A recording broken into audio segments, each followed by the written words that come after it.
The polls are not looking good for Pierre Poilievre, as most polls just hit the double-digit mark for their respective liberal leads. No one has the Conservatives up right now, and that's even after the polling organizations changed their methodology with post-election stats. Nanos has the Liberals leading by 12 points in the polls and 30 points in preferred prime minister rankings. Main Street Research has the Liberals leading by 9 or 11 points, depending on what set of voters you choose to use. Mark Carney has incredibly high favorables at 55%, while Pierre Poilievre has a disapproval rating of 48%. But the most damning thing of all for Pierre Poilievre is the largest portion of people believe that Pierre Poilievre should step down as party leader of the Conservatives. 44% in fact believe that, as opposed to 39% who believe he should stay with, 70% saying they don't really know. Looking at any pollster there is right now, it is very clear that Pierre Poilievre has lost the confidence of the general voting public. Some would argue, however, that Pierre Poilievre doesn't need the confidence of the general voting public. There was a massive and sudden switch from hatred and disgust towards the Liberals to admiration. Who knows? At any moment, all this could change. The only group of people Pierre Poilievre really needs right now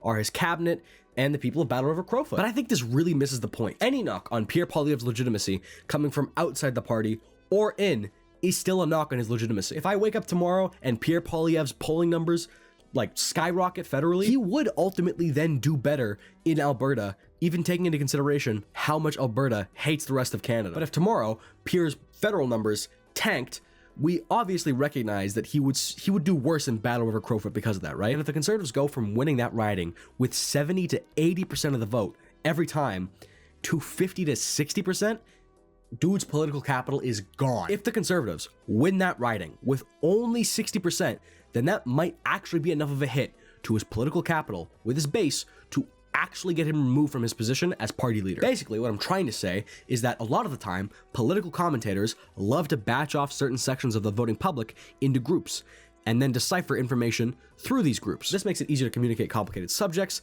and it makes writing a lot easier. But I don't really think that makes sense here. A hit of any amount to Pierre Poilievre could be enough to end him for good. Bro is on 1 HP and it shows. Honest to God, it's why I think he hasn't really been out as much, because what do you do in this situation? Conventional wisdom would be saying that he should be trying to capture his base right now with the leadership review in January and his by-election in approximately a month. The people who really matter right now are the people who vote. And he can say that publicly, and he can reiterate it till he's blue in the face. But the fact is, it isn't true. If he does cater to the base, what happens to all those squishy conservatives? What happens to all the people who'd vote for Doug Ford, who still call themselves conservatives? Well, if Pierre catered to his base more and more and more right now, I think those people would leave, which would result in his poll numbers dropping, and thus less confidence from his base and movement to lead the party going forward. No matter how you slice it, Pierre can't cut off any support. I'm gonna move the camera a little bit. All of this would be enough for one man to want to take up becoming a cowboy to tie a lasso around his neck. But couple on with the fact that the death loop I was talking about earlier, you know, where Pierre loses national support, which makes his base lose confidence, which makes him lose national support, which makes his base lose. It's just a bunch of toilet paper rolls, gasoline, and old newspaper. And what I'm about to tell you right now is like a lighter. Sorry, real quick. For anyone watching this video, newspapers are they're what liberals use to get their information. And that lighter is the longest ballot initiative, the nastiest group of scum and villainy imaginable. The longest ballot initiative is actually a collection of the biggest group of Kendrick Lamar level haters in all of Canada, disguised as a group advocating for vote reform. They're most notable for destroying the hopes and dreams of little boys from Carleton, yelling mean things at puppies and babies, and making ballots that are 800 pages long, and producing candidates that literally get 0 votes. How? They're headed for Battle River Crowfoot, planning on getting over 200 independent candidates as a protest for voter reform. But it's not over yet. The 3 other horsemen of the apocalypse are Bonnie Critchley, Darcy Spady, and the worst of them all, separatists. You may already have heard some of those names, but I think some of them are actually really interesting. Darcy Spady is quite the liberal pick if I've ever seen one. He earned a Bachelor of Science in Petroleum Engineering from the University of Alberta and has spent basically his entire life in the boundaries of Battle River Crowfoot, mostly in Three Hills. But honestly, not bad. Now, there isn't really any separatist candidate in Battle River Crowfoot as of right now, but considering the riding, any separatist liking, in my opinion, would probably just go to the PPC, depending how conflicted they are. But then, there is the greatest woman I've ever seen in my entire life, the love of my life, the apple of my eye, Bonnie Critchley. Oh my God, I love you. Bonnie Critchley, noted woman who looks like she'd run the cleanest, fastest McDonald's you've ever laid your eyes on, is genuinely like a dream candidate for me. I've been talking for a long time now about how the West needs more independents who just push for the interests of the West. It's actually an entire video I made if you want to watch it. But reading into her, she seems awesome. She calls herself a centrist who objects to performative policies on both the left and the right. She was fine with liberals gutting the carbon tax, but called it more symbolic than substantive. And if elected, she would work to repeal Trudeau-era gun control laws. However, she is obviously queer, and most notably said that the most recent Alberta court injunction stalling the province's ban on transgender medicine for minors was good news. I'm not saying good news in the sense that, like, I disagree with that. That's just the quote. That's the actual quote.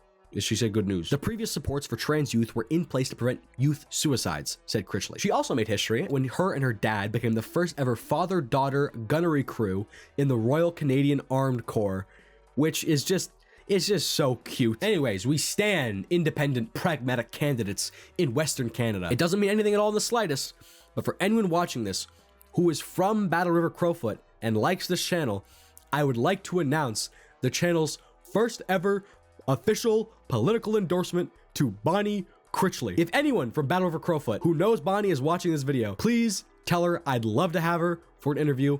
Oh my god, that'd be awesome. With all the things Pierre has to deal with, like trying to figure out how to keep his wildly dissipating coalition together, to more complicated things like how to wear a cowboy hat correctly, good lord, brother, it's really important that the Conservatives do some self-reflection. And despite what every conservative commentator says, I actually 100% blame Pierre Poilievre. Hey, but before I tell you why I blame Pierre Poilievre, check out the new second channel. It's the Slop channel. Everyone go watch the Slop channel.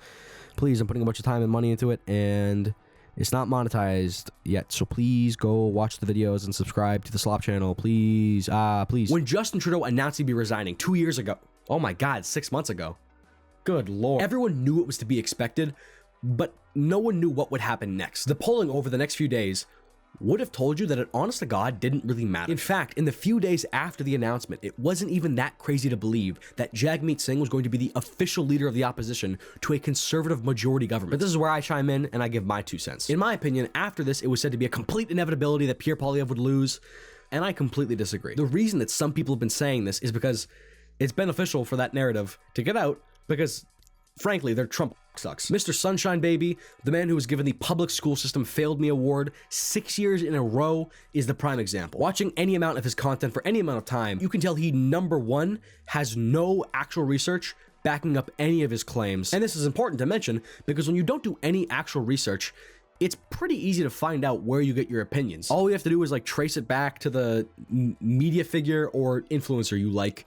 And in this case, it's Trump. Mr. Sunshine Baby represents the 20 to 30% of Pierre Poilievre's base that see themselves as conservatives who are Canadian, as opposed to Canadians who are conservative. Linking arms with conservatives in America instead of liberals in Canada on issues where these two governments collide. And because of their treacherous and treasonous actions and beliefs, they're grabbing Pierre Poilievre and they are just dragging him down with them. This is a slightly unpopular opinion, but I actually think Pierre could have come out of the Donald Trump comments and threats to our sovereignty better than any other politician. Honest to God, he wouldn't even have had to moderate that much. I mean, so many conservative policies are already perfectly in line with this type of crisis, calling for increased border security, increased military spending, lower firearm restrictions in case of an invasion, lower taxes to attract investment away from the United States into provincial trade. If Pierre would have been able to recognize the moment by completely and utterly disavowing himself from the MAGA movement and acted with speed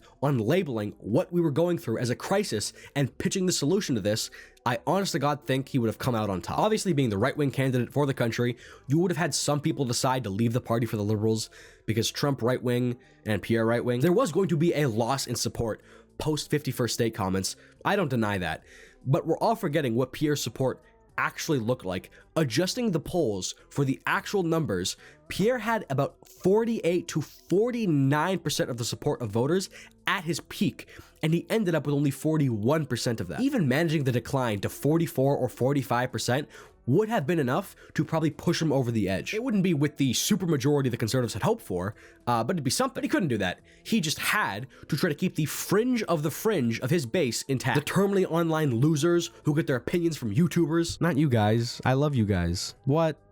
You guys are awesome. You guys should keep You guys should keep watching my video. These people are nothing but Americucks. Just a reminder that only 30% of the conservatives in this country are these American cucks. A group of people who are basically defined by desperately wanting the culture war that is currently happening down there. Even if it's leading to the slow dissolution of a united United States, because it means their political party gets ahead just a little bit more. Let me give you a nickel's worth of good advice, Pierre Poilievre. Stop appeasing these people. In the United States, there is a bit of a tendency for the whiniest of left-leaning people to constantly cry about the Democrats, screaming like children for what they want, just for when they actually get what they want, to move the goalpost and tell the party to move to its new rules. Most notably on the issue of the two countries that I won't say the name of right now for ad reasons. Now, as a more centrist liberal, I'm not coming here to say, I don't know why I backed up so much. As a centrist liberal, I'm not coming here to say that all of the people who are on the left and support the watermelon country are like this. There are plenty of voices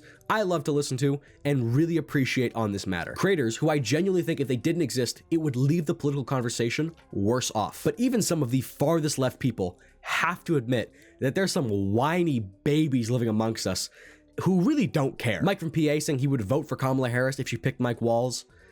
She picked Mike Walls. And then he said he would vote. Like that one comic of Bernie Sanders and AOC dragging away. Oh, good Lord. Now, the exact same thing is happening in Canada politically, but it's regarding a much, much, much worse war zone, the United States of America. Pierre, anyone who has told you that you have to moderate, maybe at this point, there's some truth there, but I'm here to tell you, you probably didn't actually have to moderate, but you need to find a way to disavow Trump in a way that gets the 30% of your base and realistically only 10% of the voting population to get back on the right side. My advice would be stop moderating for a second to do things that turn up the heat just slightly to curry favor back with these people. And then once you've built up a little bit of trust with these people again, draw your line in the sand, do it quickly, do it decisively, and in a way that shows everyone there is no debate. In this country, we don't like Donald Trump.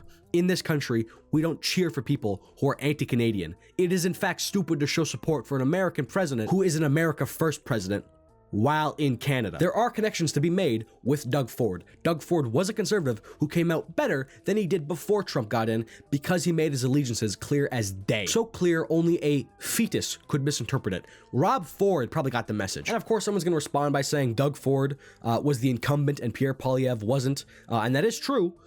But again, it didn't matter. If Pierre lost a little bit of support post-Trump comments, he could afford that. To make sure that Pierre became prime minister, again, all we have to do was stop the bleeding by like a few percentage points. If Pierre were to rail against Trump like immediately, I don't think it would have been as big of a deal as it was. Sure, the online right-wing political sphere would have gotten cranky, but that's only about 10% of the voter base. Half of them honestly would find a way to rationalize it, saying things like, oh, he just has to do this because of the election. And the other half might go PPC, but I think after the debates and all the stupid controversies that the conservatives try to cook up, I think that most of those people would still reluctantly vote CPC. And by doing this, he would have kept basically all of his moderate voters approving of his campaign. And honest to God, I think he would have picked up some of the progressive conservatives and red Tories that went to Mark Carney at the speed of light. In modern, post-golden escalator politics, the people who are in the middle, who aren't the base of a singular party, can tend to be taken for granted. But I don't think that's smart. Even nowadays, I still think that the people who win most elections are the people who can lie enough about their opponent and do whatever it takes to make the other person seem crazy and like they don't care about you. Like they're the crazy ones, and in fact, I'm quite reasonable in comparison. Americans were sold this bill of goods. Kamala doesn't care about you. She only cares about they, them. But now that it's slowly being shown to Americans that Trump kids, I messed up that line. But now that it's slowly being shown to Americans that Trump actually plans on doing exactly what he said he was going to, people are sharply turning against him. Good Lord, what is he at like now? Minus 15%? Jesus Christ. This is the fastest drop in popularity of a president in like modern history, bro. From plus 20 to minus 10, and it's been 3 years. 7 months. People want stability and they want calm leadership. However, they'll believe an unstable man who says unstable things about a stable person because that's kind of just what tends to get out. But after all of that, you could be wondering, what does the future look like for the Conservative Party? What does the future look like for Pierre Poilievre? And do those paths differ at all? Well, this is the segment where I give you my honest to God, from the heart, 100% opinion. And a lot of you are going to be angry with me. Knock on wood, maybe I'm wrong, but here it is. I think that Mark Carney will probably be a much better prime minister for the economy than Justin Trudeau Shocker, I know. I think that, however, he won't be as amazing as he's hyped up to be, because, I mean, no one is. Right now, Mark Carney's prime ministership is more of an idea than anything. Now, although the economy will do better, knowing how much of inequality is based on global metrics, I don't think that Canadian inequality will get all that much better. I think that in the time the next election comes, young Canadians will still feel left behind. And I think that Mark Carney will lose. This is my prediction. I'd love to be proven wrong. All right, this is what I think. This is where the fork in the road happens. I think that the Conservatives moderating in any way rhetorically would be bad. If they get Pierre to soften his language or swap him in with a Doug Ford, who is literally a progressive conservative, into the country club conservative party we saw in Canada and in America 20 years back, the Conservatives will not do well. However, if Pierre can soften his more right-wing edges, continue full bore down the path of the social creditization of the Conservative Party, where the party becomes economically progressive but socially conservative, instead of going half and half, which they've been trying to do recently, then I honest to God think they will do better. No matter what, the Conservative Party does have to moderate, and that's obvious. The Liberals are not going to be as hated as they were after a decade of Trudeau with only 4 years of Carney, but how the Conservatives moderate from this position really matters. Moderating into a more working class, less cuckout to big corporations with their ideas like they were known to do, then I think that'll work better than moderating into the party of old people. Despite what people are saying right now, I don't think that Doug Ford could actually lead the Conservative Party. I don't think he could do it. Trying to predict what the political scene will look like in 4 years, I really see the progressive conservative type being squeezed out of existence. Basically, Dougie will either become a populist or a liberal, and I think he's closer to becoming a liberal, honest to God. Whatever happens to Doug Ford, Pierre Poilievre, or the Conservative Party at large wouldn't matter in comparison to the fact that the second channel is now up and running. The second channel is now up and running. Go subscribe to the second channel. Go and subscribe to the second channel. Go do that right now. Please. Start.